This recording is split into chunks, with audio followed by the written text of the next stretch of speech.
Boa tarde, turma! Tudo bem? Turma, hoje o conteúdo da aula vai ser relacionado aos tipos de juntas em manipuladores industriais. Tá? Então, quais são as juntas que existem, quais são as suas características, quais são as suas aplicações, tudo isso iremos ver na aula de hoje. Tá? E para isso eu defini os seguintes objetivos. Tá? Inicialmente vou falar sobre os tipos de juntas aplicadas na robótica industrial. Depois, conceituação e tecnologia de cada tipo de junta. Na sequência, definição de graus de liberdade em robótica industrial, que é algo muito importante. E a exemplificação prática através da análise do braço humano. Tá? Então, nós iremos analisar os tipos de juntas que nós temos aí no braço. No exemplo, eu vou desconsiderar a mão, né? Porque a mão é um pouco mais complexa, mas a gente vai analisar o braço aí. Legal. Então, tipos de junta, né, para manipulador robótico. As juntas podem ser rotativas, prismáticas, cilíndricas, esféricas, de parafusos e planares. Então, existem aí alguns tipos, né? Dependendo dos movimentos permitidos pelas juntas, elas podem se mover em uma, duas ou três direções. Tá? Suas funcionalidades podem ser visualizadas na figura ao lado. Então aqui nós temos rotacional, prismática, cilíndrica, planar, parafuso e esférica. Tá? Então esses daqui são os tipos de juntas que nós temos. Nós temos aí 6 tipos de juntas e nós iremos estudar aí cada um desses tipos na sequência. Muito bem. Então, inicialmente vou falar da junta prismática ou junta linear, né? Então, esse carinha aqui, tá? Esse tipo de junta move-se em linha reta, tá? E são compostas de duas hastes que deslizam entre si. Então, nós temos aqui o primeira haste, segunda haste, né? E essa haste aqui, ela fica deslizando, né, ao longo desta segunda haste, tá? Então, é um movimento que nós denominamos aqui de um GL. Puxa, professor, um GL. O que é GL, né? GL é grau de liberdade, tá? Então, o grau de liberdade é relacionado aí à quantidade de movimento, né? No caso aqui, ó, nós temos uma haste, né, na vertical e uma na horizontal. Temos aqui a sombra, né? Significa que ela deslizou para cima em algum momento, né? Então, ela faz esse movimento, desliza para cima ou para baixo. Tem apenas esse movimento, né? Essas hastes deslizam entre si em linha reta, então é um grau de liberdade. Temos também a junta rotacional. Pô, esse daqui é difícil, hein? O próprio nome já diz, né? Na junta rotacional, ela gira em torno de uma linha imaginária estacionária chamada de eixo de rotação. Vocês já devem ter visto aí bastante no curso, né?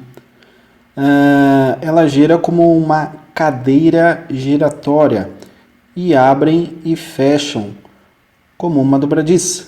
Tá? Então, basicamente, essa junta aqui também tem um grau de liberdade. Então, nós temos aqui o chamado linha imaginária, né? Estacionária. Temos aqui um elo fixo. Temos aqui um elo que vai se mover em torno dessa linha imaginária. Tá? Daí, em robótica, né, em manipuladores, nós temos uma angulação pré-definida. A gente não consegue fazer um 360, por exemplo. Tá? Nós temos aqui ângulos pré-definidos. Mais para frente, eu vou comentar com vocês, né, aproveitar que o enseja. Mais para frente eu vou trabalhar com um simulador, tá? Um simulador de robótica.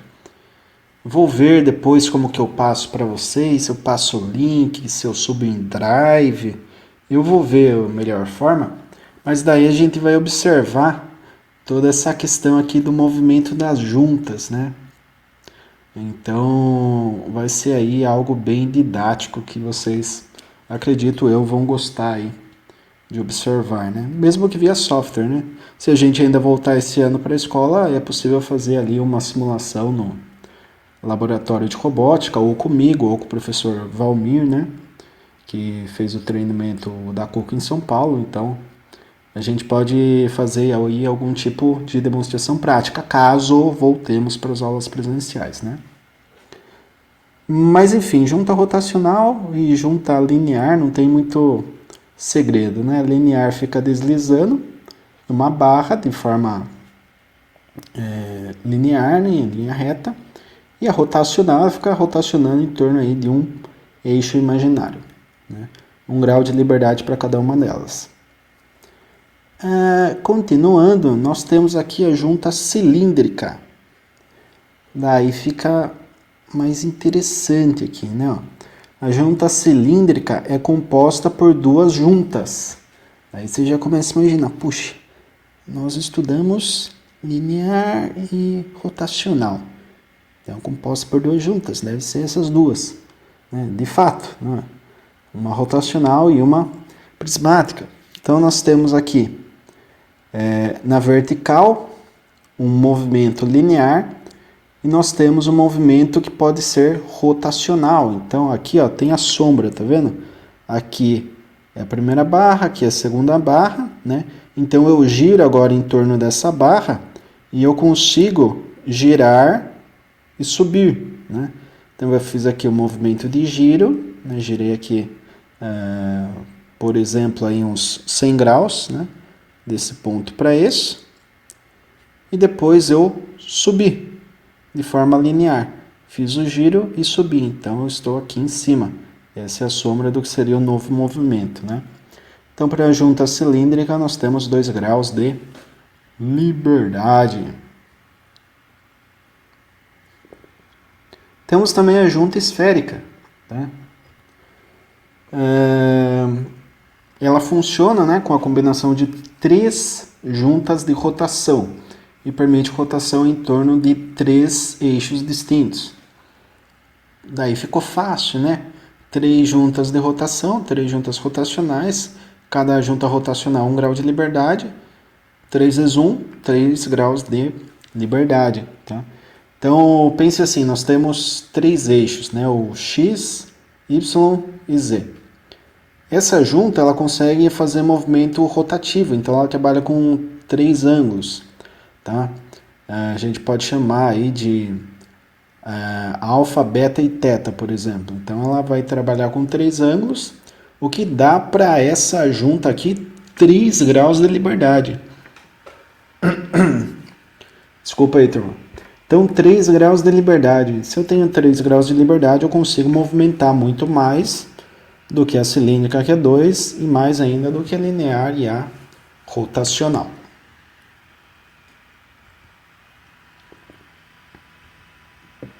Bacana. Então nós temos também a junta planar, né, que é composta por 2 juntas, a prismática, e ela realiza aí movimentos em 2 direções. Então temos 2 juntas prismáticas e podemos realizar movimentos em 2 direções, ou seja, na direção que eu chamo aqui de X, e nessa direção que eu chamo de Y. Então a junta planar, ela funciona em um plano. Então se a gente lembrar aí do plano cartesiano, fica bem fácil de identificar, né? Eu chamo aqui de X e Y, né? A gente vai ter aqui uma diferença aqui de 90 graus entre os eixos. Então eu consigo mover em X e consigo mover em Y. Bem fácil aí da gente identificar, e portanto se eu movo em X e movo em Y, eu tenho 2 graus de liberdade. Temos aí também a junta do tipo fuso, ou parafuso, né, que é constituída de um parafuso, né, obviamente, e uma rosca, que executa um movimento semelhante ao da junta prismática, porém com movimento de rotação no eixo central. Tá? Então, uma junta prismática, porém que é rotativa, né? Então, eu vou ter ali um movimento de rotação para ter ali, portanto, uma elevação, posso subir, posso descer, né, ao longo desse fuso, né? Tá certo? Então é feito dessa forma, ela vai ter um grau de liberdade também, porém funciona com o fuso, né? Não funciona ali com duas barras, né? Um eixo central ali de barra de referência e uma outra barra que fica deslizando. Não, aqui é por fuso. Porém o deslocamento também é apenas um tipo de deslocamento, né? Então nós temos um grau de liberdade. Falando agora da movimentação do manipulador, né, nós temos que os manipuladores eles podem ser aí meio complexos, existem movimentos que são meio difíceis de executar, né? E esses movimentos eles podem ser descritos com combinação de rotação e translação, conforme é mostrado a seguir. Então eu tenho uma imagem aqui, ó, que demonstra o que seria o início, né? Eu tenho ponto 1, ponto 2, ponto 1 e ponto 2 novamente. Só que aqui eu tenho o início e eu quero chegar neste fim. Puxa, como que eu faço para movimentar? Se fosse com a mão ia ser fácil, né? Eu tiro aqui essa barrinha e coloco nessa posição, tranquilo. Mas e o robô, como que ele vai fazer isso? Não somos nós, né? É o robô que tem que fazer essa movimentação. Como que isso pode ser feito? Então a gente pode fazer da seguinte forma. Primeiro, eu pego esse carinha e faço uma rotação com determinado ângulo, tá? Eu abro aqui, né? Eu pego esse ponto e ando um pouco, girando em torno desse carinha. Então imagina aqui um eixo imaginário, né? Saindo aqui da tela do computador, nesse ponto vermelho, e eu giro em torno desse ponto, tá? Giro aí com um ângulo específico. Girei. E agora, o que eu faço? Agora é o seguinte, agora que eu girei, eu pego esse ponto, né, que foi o ponto de referência de onde eu girei, e desço. Tá? Se eu descer, ó, desse ponto para baixo, eu tenho a posição que eu queria como fim. E para isso eu utilizei dois movimentos. Um movimento de rotação em torno desse ponto, né, do ponto P1. E quando eu fiz esse movimento de rotação, eu cheguei com o ponto P2 nesse local, né? Eu estava aqui, agora estou aqui. Então eu já tinha a posição que eu queria, agora eu só tinha que baixar. Então, baixando aqui, né, esse elo, eu faço o movimento de translação e eu chego na posição fim, né, na posição aqui desejada. E para fechar, eu vou falar aqui da definição de graus de liberdade, né? Então, o grau de liberdade, né, ele vem associado aos movimentos das juntas do manipulador, e os graus de liberdade são criados por cada eixo ou articulação existente do manipulador. Tá? Os manipuladores industriais possuem, em sua maioria, de 4 a 6 graus de liberdade. Então aqui é o caso que eu comentei com vocês, ó. Nós temos o braço humano, né? Aqui, ó, perceba que a mão está um pouco esquisitinha, né? Ó. Eu desconsiderei aqui os graus de liberdade da mão, a gente vai analisar apenas o braço. E analisando o braço, nós temos esse movimento aqui de rotação, né? No ombro. Temos o giro aqui, né? Em torno do que seria um eixo horizontal do braço, e temos o giro do punho, né? Então o punho ele vai girar com um certo ângulo, né? Nesse referencial, chamaria um referencial, por exemplo, X, e ele consegue girar também num outro referencial, que eu chamaria um referencial Y. bem como o ombro, né? O ombro vai girar em um determinado referencial aqui frontal, X, depois no referencial saindo da tela aqui, que poderia ser Z, né? Por exemplo. E como eu tenho movimento de rotação no ombro, pelo menos aí em 2 pontos, né? E no pulso também 2 pontos de rotação pelo menos, né? Na verdade aqui é o que eu consegui exemplificar, mas a gente tem mais, nós temos 3 pontos de rotação. Aqui no pulso e no ombro, tá? No cotovelo, nós temos apenas ali a possibilidade de uma rotação, né? Portanto, nós temos que no ombro a junta do tipo esférica, porque apresenta 3 graus de liberdade. No cotovelo, nós temos uma rotacional, porque ela rotaciona e ainda tem aquela limitação angular que eu comentei com vocês, né? Então, não consigo gerar aí um ângulo de 360 graus, por exemplo, no cotovelo. Se eu fizer isso, eu vou quebrá-lo, né? E a gente não quer quebrar o cotovelo, né? A gente pode colocar aí, para entender melhor, né, o braço numa referência horizontal e esticar o antebraço.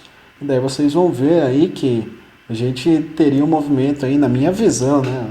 Nunca parei para medir, mas seria algo próximo aí a uns 120, 130 graus aí de alcance, né? Os mais otimistas falam 180, eu já não tenho essa flexibilidade. Mas enfim, isso daí seria a junta do tipo rotacional, que é o que nós temos no cotovelo. No pulso, se vocês pegarem o pulso e girar, né, vocês vão ver, a gente consegue girar, né, em torno do antebraço. Nós conseguimos fazer um movimento também aí de rotação, né, tomando como referência uma linha perpendicular ao antebraço. Seria legal que vocês estivessem vendo aqui, né? Mas eu vou falando e estou fazendo um movimento aqui para explicar para vocês. Então é meio engraçado. Daí você faz aqui o movimento, faça o movimento aí para vocês entenderem também, né? Só não vai forçar a barra aí para vocês não se contundirem. Mas fazendo o movimento aqui no pulso, nós temos aqui algo como um giro em torno de uma linha perpendicular do antebraço, o que dá um ângulo alfa, por exemplo. Mas nós conseguimos também girar, levemente, mas nós conseguimos girar em torno de uma linha perpendicular ao antebraço. No meu caso aqui está na direção da mesa, o que seria um ângulo θ. E obviamente a gente faz o giro natural, né, do punho aí, em torno diretamente aí do antebraço, que daria um ângulo alfa, beta, θ, né? Um ângulo θ. Então, 3 ângulos aqui do pulso, né? E para o ombro é brincadeira. O ombro a gente tá girando ele em torno de 3 eixos aí a todo momento, sem perceber, né? Obviamente, quando a gente vai criar um manipulador robótico, se a gente não parar para analisar esses graus de liberdade, aí o robô ele fica quadrado. Daí você quer que o robô pegue uma peça, daí ele não chega. Por quê? Porque ele tem... Até alguém comentou lá no canal, né, no YouTube, ele tem um problema de junta. Mas daí não dá para juntar tudo e jogar fora, né? O robô você é meio caro. Então você tem ali o problema, efetivamente falando, o problema de junta. Mas o que acontece daí é o seguinte, é um projeto mal executado, né? Eu precisava de uma junta rotacional, uma linear ou uma esférica, né? Você tem que ter noção de como identificar aí o tipo de aplicação para, de fato, poder projetar aí o robô com os melhores tipos de juntas. A gente tem que otimizá-lo, né, da melhor forma possível. Não estou falando que ninguém vai ser aí, projetista de manipulador robótico industrial. Pode até ser que ocorra, né, que alguns de vocês partam aí para essa área, o que deve ser uma área bem interessante aí, né, de trabalhar aí com essa parte aqui de manipuladores robóticos no projeto. Mas na maioria dos casos, né, na grande maioria dos casos, nós já temos o robô e nós temos que ter noção aí dos tipos de junta, do acionamento de cada junta e dos graus de liberdade para identificarmos, puxa, esse robô serve para esse processo, serve para processo X, Y, Z, né? Então tem que saber identificar essas características elementares aí dos manipuladores para que não tenha erro em termos de aplicação prática. Beleza, turma? Espero que tenha ficado claro aí os conceitos sobre os tipos de junta nessa aula. Qualquer coisa pode me chamar no Microsoft Teams, estou sempre disponível aí.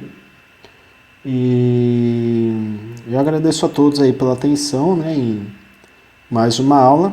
Desejo bons estudos e até a próxima.